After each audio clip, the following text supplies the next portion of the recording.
સુરત શહેરના રાંદેર વિસ્તારમાં પોલીસે એક અનોખી ચોરીનો ભેદ ઉકેલતા 2 શખ્સોની ધરપકડ કરી છે। આરોપીઓ પોલીસથી બચવા માટે મહિલાનો વેશ ધારણ કરી ચોરીની ઘટનાને અંજામ આપતા હતા। રાંદેર પોલીસને મળેલી આ સફળતાથી વિસ્તારમાં ચર્ચાનો માહોલ જોવા મળી રહ્યો છે। રાંદેર પોલીસ પાસેથી પ્રાપ્ત માહિતી અનુસાર રાંદેર વિસ્તારમાં કબૂતરખાના નજીક આવેલા એક મકાનમાંથી લાખો રૂપિયાના ઘરેણા અને રોકડાની ચોરી થઈ હતી। આ ચોરીની ઘટનાથી વિસ્તારના રહીશોમાં ફફડાટ વ્યાપી ગયો હતો। ત્યારે રાંદેર પોલીસે ઘટના સ્થળની તપાસ કરતા અને આસપાસ લાગેલા સીસીટીવી ફૂટેજના આધારે તપાસ શરૂ કરી હતી।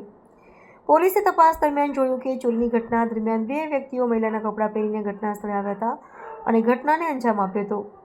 આ વેશના કારણે સામાન્ય રાહદારીઓને તેમની શંકા ન પડી, પરંતુ પોલીસે ટેકનિકલ આધારે તપાસ કરતા આરોપીઓના ભેદ ઉકેલી કાઢ્યા છે। રાંદેર પોલીસે આ મામલે 4 ઇસમોને ચોરીમાં સંડોવાયેલા હોવાનું જણાવતા 2 શખ્સોની ધરપકડ કરી છે। બાકીના 2ની શોધખોળ હાથ ધરવામાં આવી છે। પોલીસે 4 ઇસમ પાસેથી ચોરીમાં ગયેલા ઘરેણામાંથી મોટો હિસ્સો જપ્ત કર્યો છે।